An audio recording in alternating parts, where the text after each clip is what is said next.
Nani graph ఎలా ఎదుగుతుందో I think Suhas కూడా future Nani అనిపిస్తున్నాను. సహజ నటుడు నాని అయితే మేబీ సుహాస్ని మట్టి నటుడు అనాలి. అంటే అంత ఆర్గానిక్గా ఉంది.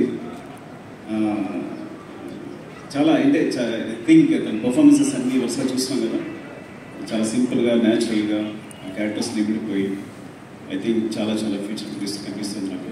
Thank you so much Suhas. And Manikanta Prasad గారు థ్యాంక్ యూ అండి. అర్జున్కి సినిమా ఇచ్చినందుకు థ్యాంక్ యూ సో మచ్. నేను చెప్తా అర్జున్ గురించి ఏంటంటే చాలా మాట్లాడాలి. ఇంకా రాక్షసి చాలా బాగా చేశారు, ఇన్స్పైర్డ్ క్యారెక్టర్. పాయల్ చాలా బాగా చేశారు మీరు. అండ్ విజయ్ బులగాని అంటే బేబీ సాంగ్స్ వింటున్నట్టు రాజేష్ చెప్పుకుంటాడు నీకు ఎప్పుడు కంట్రీస్ ప్లే అవుతూనే ఉంటాయి. చాలా చాలా బాగుంది మీ గ్రోత్ అంతా.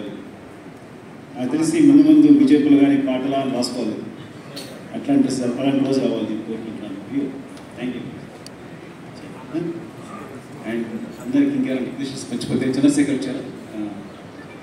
Chandrasekhar thank you so much for supporting Arjun. And Arjun గురించి చెప్పాలి. నేను జగన్ షూట్ చేసినప్పుడు తను బెంగళూరు నుంచి ఒక అబ్బాయి వచ్చాడు, చాలా పక్కగా ఉన్నాడు, చాలా ఇష్టం సార్ అరే చూశాను నేను ఇలా ఏఎఫ్టీ చేశాను మీ దగ్గర జాయిన్ అవుదాం అనుకుంటున్నాను అన్నాడు. నేను రమేష్ గారిని ఉంటారు మా అందరికీ, సో ఆయన టెస్ట్ చేయమన్నాము. సరే ఇక్కడ కూడా చాలా బాగున్నాడు జాయిన్ చేసుకుందాం అన్నారు. అట్లా జాయిన్ అయ్యాడు ఫస్ట్. అంటే చాలా అమాయకుడు, కొండ లాజిక్ ఉన్నవాడు. నేను కార్తికేయని కథ చెప్పన్నాను అంటే మీ నంబరు జగడం తర్వాత జగడం ఫ్లాప్ తర్వాత నాకు ఇద్దరు వీళ్ళే లాస్ట్ స్టేషన్లో ఎప్పుడే జాయిన్ అయ్యారు జగడం తర్వాత అర్జున్ తోటసి. సో వాళ్ళిద్దరితో 23 రోజులకు రాసింది 23 డేస్లో 100% కదా. వీళ్ళిద్దరే సపోర్ట్ అంతా, వీళ్ళిద్దరే రాస్తారు కదా 100%లో. కేవలం అర్జున్ అండ్ తోటసింగ్తో 100 ఆర్యా 2 100%లో 1 ఐ థింక్ 1 ఒక్కడికి వెంకీ జాయిన్ అయినట్టున్నాడు. అంటే మీకు ఆర్యా 2 దగ్గర నుంచి ఆర్యా 2 100%లో 1 ఒక్కడే 4 ప్రేమతో రంగస్థలం. సో ప్రతి సినిమాకి అర్జున్ తోటసీన్ కామన్, ఇంకెవరి నుంచి జాయిన్ అవ్వాలి అంతే కదా పిచ్చి అందరికీ. సో నిజంగా అంటే వీళ్ళందరికీ తెలుసు. సో ఈ ప్రాబ్లం ఏంటంటే మాట్లాడడం రాదు జనాలతో. మీకు ఏదైనా ప్రాబ్లం ఇస్తే సొల్యూషన్లా చెప్తాడు, ఏదైనా లాజిక్ చెప్తే ఇట్లా ఇట్లాంటి వెంటనే చెప్తాడు. కథ చెప్తుంటేనే ఎటు వెళ్ళిపోతాడు, ఐస్ ఎటు వెళ్ళిపోతుంటాయి, కళ్ళు ఎటు వెళ్ళిపోతుంటాయి, కానీ వెంటనే ఆన్సర్తో వస్తాడు. సో మీరు మాట్లాడితే లాజిక్కి కనిపించట్లా. మీరు నిజంగా వాడు మెడికల్ ఇన్స్ట్రుమెంట్స్లో సంథింగ్ ఇంజనీర్ చేశాడు. నేను ఎప్పుడు అనుకుంటాను అందులో వెళ్ళి ఉంటే డెఫినెట్గా 1000 సార్లు సంపాదించేవాడు, ఏదో కొత్త మెడికల్ ఇన్స్ట్రుమెంట్ కనిపెట్టాను. ఒకవేళ ఏదైనా హాలీవుడ్లో ఉంటే ఇంకా మంచి సినిమా తీసి ఉండేవాడు. కొన్నిసార్లు ప్లేస్ రాంగ్ అవుతుంది, అదవుతా మీకు. అంటే అంత లాజిక్ ఉన్నవాడు. ఎలా చెప్పాలో అర్థం కావట్లా. నేను అంటే వీళ్ళిద్దరికీ ఎవరికి అర్జున్ కానీ తోటసీన్ కానీ వెంకీ కానీ వీళ్ళందరూ ఏంటంటే ఎప్పుడైనా సుకుమార్ సినిమా కథ చెప్పగల మీరు సినిమా చేసుకోవచ్చు.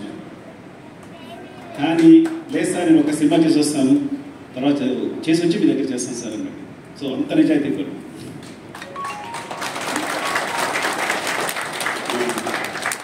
ఈ సినిమా అంతే నిజాయితీగా తీశాడు. నాకు చాలా చాలా ఇష్టం అర్జున్ అంటే. వాడి నిజాయితీ ఇష్టం, వాడి ప్రేమ ఇష్టం. కాకపోతే సరే ఎక్స్ప్రెషన్ రాదు, జనాలతో మాట్లాడడం రాదు. నాకు శ్వాసని కథలా పిచ్చడం నాకు నేనే నిజంగా ఏం చెప్పాడని అంటే అంత అమాయకత్వం ఉంటుందన్నమాట చెప్పడం. కొంతమంది కరెక్ట్గా జనాలు మేనేజ్ చేయలేకపోతారు, మాట్లాడలేకపోతారు. సో లవ్ యూ అర్జున్ నిజంగా. అంటే చూసాను, సినిమా చూశాను. ఫస్ట్ ఆఫ్ ఆల్ చాలా బాగుంది. నేను ఏ కరెక్షన్ చెప్పలేకపోయాను, నన్ను మోసం చేశాడు దారుణంగా. అంటే వచ్చాడు కదా కథ చెప్పాడు, మనం ఏదో కరెక్షన్స్ చెప్తాము, ఇలాగే ఉంటుంది కదా మన ప్రొఫెషన్ అంతా. కానీ నేను చెప్పలేకపోయాను. అంత బాగా చేశాడు. తనుకున్న బడ్జెట్లో అంత ఫ్లాలెస్గా మేకింగ్ అంటే చాలా తక్కువ డేస్, తక్కువ బడ్జెట్. ఆ బడ్జెట్లో షార్ట్ డేస్ ఎంత క్లియర్గా ఉంది, ఎంత క్లీన్గా ఉంది. నాకు తెలుసు అట్లా తీస్తాడని. చాలా చాలా బాగుంది సినిమా. అంటే ఏ సినిమా గురించి అడగలేదేమో నేను. డెఫినెట్గా మీరు ఈ సినిమా చూడండి, థియేటర్గా చూడండి కంపల్సరీ.